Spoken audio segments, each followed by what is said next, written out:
हाँ जी दोस्तों, आपके सामने पेश होने जा रहा है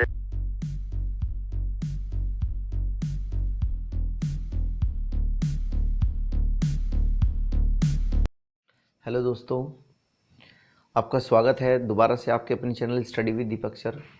और मैं दीपक पांचाल आपके लिए लेकर आया हूं दोस्तों एक नई वीडियो नए कंटेंट के साथ, जिसमें आज का हमारा जो टॉपिक होगा वो मैथ्स से रिलेटेड होगा। और आज हम जानेंगे मैथ्स में बहुत छोटी सी बातें, और जिससे कि आपका मैथ्स का जो पोर्शन है, मैं उम्मीद करता हूं कि आज के उस पोर्शन से आप उस तरह के क्वेश्चंस में बिल्कुल भी नहीं फंसेंगे या आपकी कोई भी प्रॉब्लम उनसे रिलेटेड नहीं जाएगी। आज का जो टॉपिक है वो हमारा रिलेटेड है परसेंटेज से।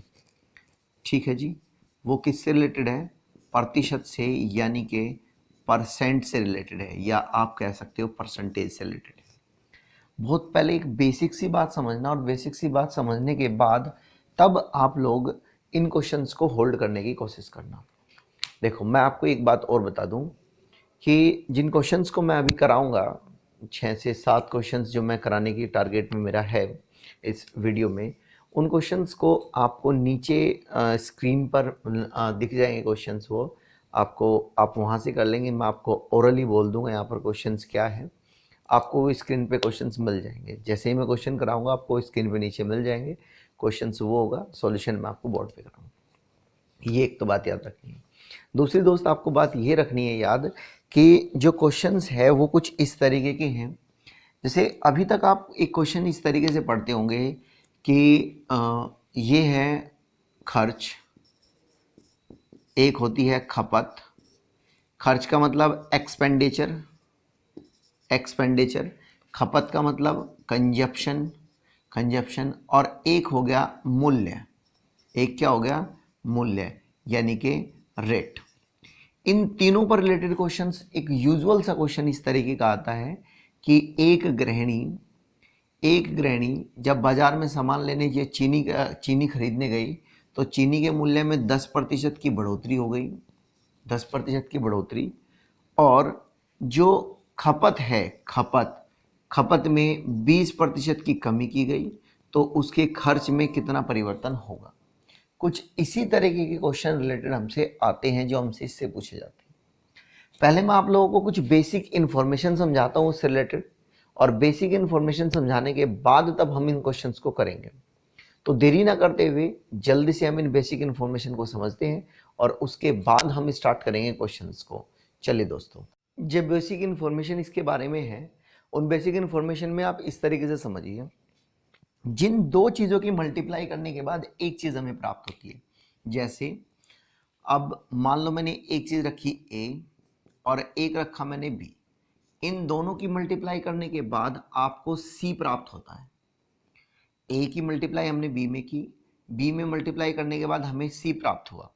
तो मैंने ए को किसी को रख लिया, जैसे कि मान लो आपको पता है लंबाई, एक होता है लंबाई और गुणा चौड़ाई, बराबर हमें कितना मिलता है? क्षेत्रफल मिलता है। ऐसे ही अगर हम ये देख लें कि मूल्य गुणा खपत, तो बराबर खर्च आ जाएगा। ये बात क्लियर हो रही है? जैसे किसी भी आयत है, कोई आयत, यानी कि जिसको हम कहते हैं इंग्लिश में रेक्टेंगल। ये रेक्टेंगल की लेंथ हो गई, ये ब्रीथ हो गई। जब मैं इन दोनों की मल्टीप्लाई करता हूं तो मुझे ये एरिया मिल जाता है कि ये कितना एरिया है, ये एरिया कितना है, मुझे इसका पता चल जाता है। वैसे ही मैंने इसमें देखा कि जब मूल्य की, यानी कि रेट की मैं मल्टीप्लाई खपत में करता हूं, कंजप्शन में करता हूं, तो मेरा खर्च कितना होता है। नॉर्मल सा घरों में हम एक आराम से समझ पाते हैं इस बात को। कोई सामान 10 रुपए का आ रहा है और मेरे घर में 10 सामान लगेंगे। ठीक है, कोई सामान 10 रुपए का आ रहा है मार्केट से, और घर में मुझे पता है कि उसके यूजेस 10 हैं। 10 सामान का खर्च होगा पर कैंडिडेट, मान के चलो 10 घर में कैंडिडेट है और एक कैंडिडेट को एक सामान की ज़रूरत है, तो 10 गुणा 10, तो टोटल घर में कितना खर्च का पैसा कितना लगेगा उन सभी के लिए? 10 गुणा 10, तो कितना हो गया? 10 दाम 100, तो 100 रुपये लगेंगे। वैसे ही मैंने इसको लगाया कि अगर जो खपत है मूल्य की मैं मल्टीप्लाई करता हूं तो मुझे क्या मिलता है? खर्च मिलता है। इसी पर आधारित मैंने कुछ क्वेश्चंस को रखा है इसी बेस पर। कैसे? जब दो चीजों की मल्टीप्लाई, कोई भी दो चीज, उसमें ये अप्लाई होगा कॉन्सेप्ट जो मैं बताने जा रहा हूं। जो मैं कॉन्सेप्ट बताने जा रहा हूं, ये कॉन्सेप्ट उन दो चीजों में अप्लाई होगा, उन चीजों में अप्लाई होगा जिनकी दो की मैं मल्टीप्लाई करने के बाद एक प्रोडक्ट मिलता है मुझे। जिन दो चीजों की मल्टीप्लाई करने के बाद एक मिलता है, उन सभी में ये कॉन्सेप्ट अप्लाई होगा जिसमें कॉन्सेप्ट को समझाने जा रहा हूं। जैसे मान लीजिए आपसे क्वेश्चन में कुछ इस प्रकार से कहा गया, क्वेश्चन में कहा गया कि लंबाई जो है किसी आयत की, उसमें 10% का बढ़ोतरी, यानी कि आप ये कह लो कि बढ़ाई गई, बढ़ा दी हमने, या ऐसे लिख लो, रिप्रेजेंट कर लो साइन से कि लंबाई में 10% का परिवर्तन करा हमने। जो चौड़ाई है उस आयत की, मैंने उसमें 20% की कमी करी। अब वो हमसे पूछना ये चाह रहा है कि उसके क्षेत्रफल में कितने प्रतिशत का परिवर्तन होगा। क्वेश्चन इस तरीके से बेसिक सा एक बना। अभी क्वेश्चन जो मैंने क्वेश्चन तुम्हारे लिए रखे हैं, थोड़े डिफरेंट टाइप्स के, अलग अलग तरह के क्वेश्चन जो मैंने रखे हैं, वो मैं अभी आपको बताऊंगा। बट ये बेसिक सी, मैं उम्मीद करता हूँ आप लोगों को ये बिल्कुल आराम से बात समझ में आ रही होगी। क्वेश्चन एक बार फिर से समझे। इंग्लिश में कुछ इस प्रकार है, if the length of a rectangle increased by 10% and the breadth decreased by या reduced by 20%, what will be the percent change? What will be the percent change in the area of that rectangle? ये question हो गया। इस question को हम usual method से अगर करते हैं, जैसे कि आर एस अग्रवाल या और मेथड्स में बताया गया है, a% plus b% plus minus a into B बटे 100 और कुछ परसेंट करके, नहीं करना मेरे भाई यूज। इस फॉर्मूले को यूज नहीं करेंगे, बिल्कुल डेफिनेटली आपने सही समझा है। इस फॉर्मूले का यूज करेंगे ही नहीं हम कोई अलग तरीके से बहुत इजी सा एवं आप आराम से बता पाओगे। मान लो जब इसमें पहले वाले पर बात डिपेंड इस तरीके से नहीं की है, मान लिया मैंने पहले लेंथ ऐसे लिखा ना, मैंने L इंटू बी बराबर ए आता है एरिया। मैंने मान लिया लेंथ पहले 10 थी और ब्रीथ भी पहले 10 थी। लेंथ पहले 10 थी, ये एज्यूम कर लिया। देखो मैथ्स में थोड़ा सा ये होगा ताकि आप लोगों को समझ में आए, हम ट्रिक्स के आधार पर चलेंगे, ये ट्रिक्स बन जाएगी हमारी। लेंथ मैंने मान ली पहले 10 थी, ब्रीथ मैंने मान ली वो भी 10 थी। तो दोस्त मैं ये कह सकता हूं कि एरिया कितना होगा, 100 होगा। एरिया में क्या कह सकता हूं, 100 होगा। अब उसने कहा 10% को बढ़ाया मैंने, यानी कि 10 में मैंने 10% बढ़ाया। क्या आप लोगों को 10 का 10% निकालना आता है? तो आप क्या काम करेंगे ये समझे, 10 का 10%, 10 गुणा 10/100, और मैं अगर इसको देखूं तो मुझे ऐसा लगता है एक आ गया। इसका मतलब ये हुआ कि जब 10% मैंने बढ़ाया तो 10 में 1 बढ़ाया, 10 में 1 बढ़ाया, और 10 में 1 बढ़ाने के बाद कितना हो गया, 11। 10 में 1 बढ़ाने के बाद कितना हो गया, 11। अब इस स्टेटमेंट के अनुसार लंबाई जब 10% बढ़ी तो लेंथ कितनी हो गई, वो हो गई 11। लेंथ कितनी हो गई, 11। अब वो ये कह रहा है कि चौड़ाई में 20% का परिवर्तन। अब वो ये क्या कह रहा है, चौड़ाई में 20% का परिवर्तन। ऐसे ही समझो जब 10 का 10% 1 है तो दोस्त मेरे 20% 2 होगा। अब ये डिक्रीज करने को कह रहा है। अगर वो डिक्रीज करने को कह रहा है, 10 में से मैं 2, जो हमने अभी देखा, अगर 10 का 10% 1 है तो 10 का 20% 2 होगा ना। 10 का 20% कितना होगा, 2। आराम से देखिए, मैंने अभी समझाया आपको, ये बेसिक सी बात समझिए। ये सवाल तो एवी हो जाएंगे, कोई दिक्कत नहीं है, इतनी बात समझ गए। चलो, तो अब वो कह रहा है डिक्रीज करने को। अगर मैं 10 में से 10 का 20% डिक्रीज करूंगा तो मुझे 2 डिक्रीज करना पड़ेगा। जी बिल्कुल सही कह रहे हैं आप। अगर मैं इसकी मल्टीप्लाई इसमें करता हूं, जैसे मैंने ऊपर किया था, 10 की मल्टीप्लाई 10 में 100 आया था, इस डाटा के हिसाब से जो हमें डाटा दिया गया है उसके हिसाब से 11 की मल्टीप्लाई में अगर 8 में करूंगा तो 88 नहीं हो जाएगा। और यहां से मैंने देखा पहले एरिया 100 था, अब एरिया 88 हो गया, तो क्या 12 का परिवर्तन नहीं हुआ? 12 का। और जनाब यही इसका आंसर है जी, यही इसका आंसर है। तो अगर किसी रेक्टेंगल के लंबाई में 10% का परिवर्तन किया जाए, चौड़ाई में 20% की कमी की जाए, उसको बढ़ाया गया, इसको घटाया गया, then final change in area of that rectangle will be 12%। अब आपके दिमाग में है जी ये बढ़ा या घटा? आप देखो भाई सीधा सा, यहां पहले 100 था, अब 88 हो गया, तो सीधी सी बात हमें दिखाई दे रही है कि दोस्त मेरे ये 20%, सॉरी ये 12% घटा ही है, सीधी बात दिखाई दे रही है। चलिए अब फटाफट क्वेश्चनों पर आ जाते हैं और इसको एक बार अच्छे से आप समझ लेंगे। जल्दी से देरी न करते हुए क्वेश्चन पर आते हैं। और आज का पहला जो क्वेश्चन है, पहला क्वेश्चन है आज का कि चीनी के मूल्य में 30% की बढ़ोतरी की गई।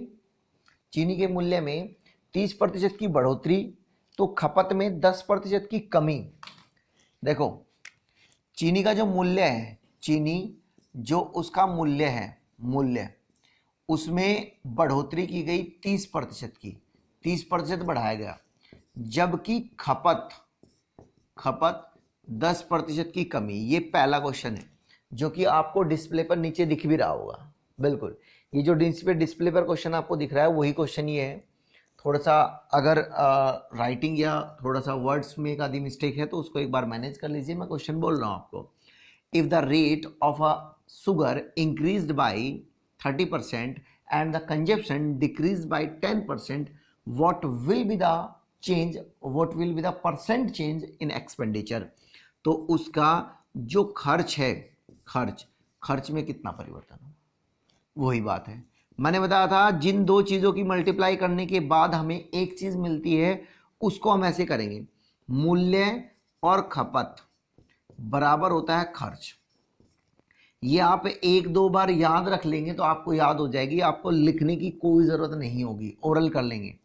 एक दो क्वेश्चन में बस हमें लिखना है ताकि हमारे समझ में आ जाए, उसके बाद फिर हमें कोई ज़रूरत नहीं। मूल्य मान लो पहले 10 था और मेरे दोस्त खपत भी पहले 10 थी, तो घर का जो खर्च होगा वो कितना होगा? वो 100 होगा। अब क्वेश्चन में देखो उसने क्या कहा है, क्वेश्चन में कहा है कि 30% की बढ़ोतरी। अगर 30% की बढ़ोतरी है तो क्या मैं ये कह सकता हूं 10 में 3 की बढ़ोतरी है? मैंने बताया। अच्छा दोबारा से, ठीक है दोबारा समझो, इधर समझते हैं बात को। 10 का 30% देखो कितना होता है, 10 का 30%। तो 10 के अगर 30% की मैं बात करूं तो हमने इसको ऐसे कर लिया, 10 30 इस प्रतिशत को हटाया तो नीचे कितना आ गया? 100। इस जीरो से ये जीरो कैंसिल हो गई, इस जीरो से ये जीरो कैंसिल हो गई और रिजल्ट आ गया 3। तो मुझे ये बात सीधी सी पता चल गई कि 10 का 30% 3 होता है और वो कह रहा है कि 10 का 30% 3 बढ़ोतरी करो। अगर मैं बढ़ोतरी करता हूं तो यहां पर इसमें 3 की बढ़ोतरी हो जाएगी, तो 3 की बढ़ोतरी होने के बाद 13। अब गुणा खपत में कहता है 10% की कमी। अगर मैं 10% की कमी करूंगा तो 10 में 1 की कमी हो जाएगी, तो 1 की कमी होने का मतलब 13 9 यानी कि 13 की 9 में मल्टीप्लाई करता हूं तो कितना आता है? 117। कितना आया? 117। 13 की मल्टीप्लाई मैंने 9 में की तो कितना आया? 117। पहले दोस्त था मेरे 100, अब हो गए ये 117। तो क्या ये घटा या बढ़ा? तो आप कहेंगे जी ये तो बढ़ गया। कितना बढ़ा? 17%। कितना बढ़ा? 17%। तो यही हो गया कि खर्च कितना बढ़ जाएगा? तो 17% खर्च में बढ़ोतरी होगी, 17% खर्च बढ़ जाएगा। ये था हमारा पहला क्वेश्चन। ठीक है, चलिए अब मैं समझाता हूं आपको दूसरा क्वेश्चन। दूसरा क्वेश्चन थोड़ा सा हमने डिफरेंट रखा है, अलग अलग टाइप्स के क्वेश्चंस में से, मतलब स्टेटमेंट अलग है, प्रोसेस डिफरेंट नहीं है, बिल्कुल प्रोसेस सेम है, लेकिन क्वेश्चंस के लैंग्वेज अलग है। इतना ही फर्क है बस, और कुछ फर्क नहीं है। एक बार ध्यान समझना। क्वेश्चन है यदि किसी आयत की, जैसे मैंने अभी कराया था आयत जिसको रेक्टेंगल कहते हैं, उसकी लेंथ में 20% की बढ़ोतरी दी है, क्या दी है? 20% की कमी। जो वृत्त है उसमें 10% की बढ़ोतरी, 10% की बढ़ोतरी। तो आपसे एरिया पूछा गया है कितना, ये दूसरा क्वेश्चन है। ये कौन सा क्वेश्चन है, दूसरे नंबर का। If the length of a rectangle decreased by या reduced by 20% and the breadth increased by 10%, what will be the change in the area of that rectangle. उस रेक्टेंगल के एरिया में कितना परिवर्तन होगा, हमसे ये पूछी गई है बात। एक बार समझो, हमें ये बात अब माइंड में रखनी है कि 10-10, इसको अपनी तरफ से आप नाम दे सकते हो 10-10 कॉन्सेप्ट, 10x10 कॉन्सेप्ट, ऐसे नाम दे सकते हो 10-10 कॉन्सेप्ट। तो 10-10 कॉन्सेप्ट के हिसाब से जब हमने इसको देखा, देखने के बाद मुझे लिखने की जरूरत नहीं, 20% की कमी करो। यार 10 में 20% की कमी होगी तो मेरी समझ में आया 2 कम हो जाएगा भाई, 2 कम हो जाएगा। अगर 2 कम होगा तो 8 हो गया, इजी सी बात है। अब दूसरी बात समझ में आई कि इसने दूसरे वाली बात में ये कहा है कि 10% की बढ़ोतरी, और मुझे पता है कि 10 में जब 10% की बढ़ोतरी होती है तो वो कितना हो जाता है, वो हो जाता है 1। तो 10 में 1 बढ़ेगा तो कितना हो गया, 11। तो 8 की और 11 की मल्टीप्लाई हुई तो कितना हो गया, 88। अब 100 से ये कितना कम है, 12। तो यही तो आंसर हो गया कि 12% की कमी। बताओ भाई, हो गया सवाल, ये हो गए सवाल। उम्मीद करता हूं दोस्तों आपको ये बात बड़े आसानी से, बड़े आराम से समझ में आ रही होगी, और ये इफेक्ट आपको अपने सवालों में दिखाई देगा जब आप इनको अप्लाई करोगे। जैसे ही मैथ्स के सवाल उठाओगे और मैथ्स के सवाल उठाने के बाद ऐसे सवालों को ऐसे देखते के साथ ही कर दोगे, कॉपी पेन की जरूरत नहीं पड़ेगी आपको, विदाउट कॉपी पेन ऐसे सवालों को कर लोगे आप, मेरा प्रॉमिस है। बस आप इसको प्रैक्टिस करें और बातों को बड़े ध्यान से समझें, ताकि आप लोगों को ये बात अच्छे से समझ में आ जाए कि मैं ये कहना क्या चाह रहा हूं। कोई नई बात नहीं, बस मैथ्स में थोड़ा सोचने की फर्क है और कुछ नहीं है। चलिए नेक्स्ट क्वेश्चन पर आते हैं देरी न करते हुए। और नेक्स्ट क्वेश्चन दोस्त ये है कि यदि किसी बेलन का क्षेत्रफल, देखो बेलन का अगर आप लोगों को याद हो फॉर्मूला, आपको देखो ऐसे सवालों में ना फॉर्मूला याद होना चाहिए कि किन किन की मल्टीप्लाई। अगर मैं बेलन के आयतन की बात करता हूं, बेलन का आयतन, यहां से आपको ये और फायदा हो जाएगा। वॉल्यूम ऑफ अ सिलेंडर कितना होता है, पाई आर स्क्वायर एच। कितना होता है, पाई आर स्क्वायर एच। पहले क्वेश्चन पढ़ लेते हैं पूरा क्या है। यदि किसी बेलन के क्षेत्रफल में 30% की बढ़ोतरी, 30% की बढ़ोतरी और उसकी ऊंचाई में 10% की बढ़ोतरी, क्षेत्रफल में 10% की बढ़ोतरी है दोस्त, और ऊंचाई में भी 10% की बढ़ोतरी है, 30% की बढ़ोतरी क्षेत्रफल के में है और 10% की बढ़ोतरी जो है वो ऊंचाई में है, तो उसने आयतन में परिवर्तन पूछा है। एक तो ये फॉर्मूला होता है। अगर हम आयतन की बात करें, नॉर्मल आयतन की बात करें किसी भी, तो अगर यहां पर क्षेत्रफल दिया हो और उसमें ऊंचाई की मैं गुणा कर दूं तो मेरे पास आयतन में आ जाता है। देखो अभी मैंने समझाया कि जिन दो चीजों की मल्टीप्लाई करने के बाद मुझे एक प्रोडक्ट मिलता है, उसमें मैं इस क्वेश्चन को अप्लाई कर सकता हूं। अभी समझाई मैंने बात, यहां तक बात समझ रहे हैं। चलिए देखो कैसे। उसने कहा इसमें 10% की, 10 नहीं 30% की बढ़ोतरी इसमें कही है, और दोस्त मेरे 10% की बढ़ोतरी इसमें कही है। मैंने इसको 10 एज्यूम कर लिया भाई, कर लिया एज्यूम। 10 मैंने इसको एज्यूम किया, 30% की बढ़ोतरी की, तो मेरे दिमाग में बात आई जी 10 पे तो 3 बढ़ जाएगा, 3 बढ़ गया तो कितना हो गया, 13। इसमें कहा इसने कि 10 में 10 पे 10% बढ़ाना है तो 10 पे 1 बढ़ जाएगा। अगर 10 पे 1 बढ़ जाएगा तो जी दिमाग में आ गया ये 11 हो जाएगा। इन दोनों की मल्टीप्लाई कर ली और मल्टीप्लाई करने के बाद मुझे कितना मिला, 11 3 33, 3 हासिल, और 11 1 11, 11 और 3 14। और कितना है ये, अगर 10-10 होता पहले तो मेरे पास 100 होता है आयतन, वॉल्यूम 100 होता, लेकिन अब कितना हो गया, अकॉर्डिंग टू द कंडीशन 143।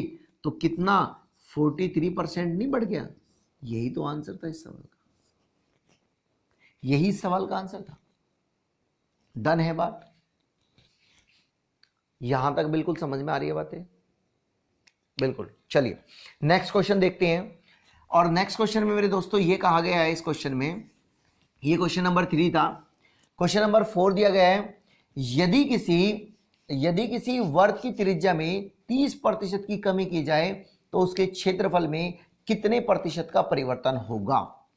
एक वर्त देखो, वर्त, अगर मैं वर्त के फॉर्मूले की बात करता हूं, वर्त का क्षेत्रफल तो ये होता है पाई आर स्क्वायर, यही तो फॉर्मूला होता है।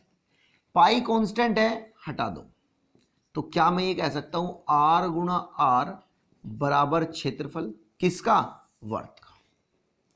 आर की मैं 2 बार गुणा करूंगा तो मुझे वर्त का क्षेत्रफल मिलेगा, क्योंकि हम सवाल की बात कर रहे हैं उसके हिसाब से पाई एक कांस्टेंट है, हमने इस पे इग्नोर कर दिया।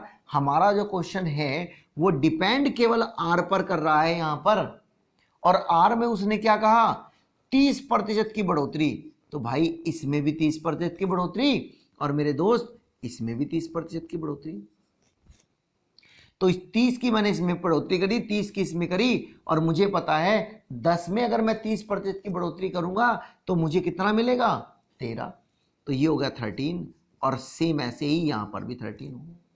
जब दोनों 13 हो गए तो दोनों 13 होने के बाद 13 का स्क्वायर कितना होता है 169। 13 का स्क्वायर दोस्तों कितना होता है 169, और 169 से मैंने देखा कि ये तो 100 से 69 ज्यादा है, और यही मेरा आंसर हो गया। तो 69% आंसर क्या है, ज्यादा है तो बढ़ गया, 69 ज्यादा है तो बढ़ गया। क्लियर हो गई ये बात, बहुत इजी सा कॉन्सेप्ट है। अभी आप एक बार टेबल पढ़ लेंगे, टेबल से ही, अगर टेबल याद है ना बिल्कुल ऐसे ही हो जाएगा बिल्कुल। चलिए नेक्स्ट क्वेश्चन देखते हैं। चलो मैं नेक्स्ट क्वेश्चन जो है वो दोनों नेक्स्ट क्वेश्चन मैं आपको एक रिवीजन के लिए रिवीजन मान लो, या आप ये मान लो कि दोनों नेक्स्ट क्वेश्चन जो है वो आपको कमेंट करके मुझे को उनको आंसर बताना है। ये आपके लिए एक टास्क है, इस टास्क को आप कंप्लीट करें श्योर।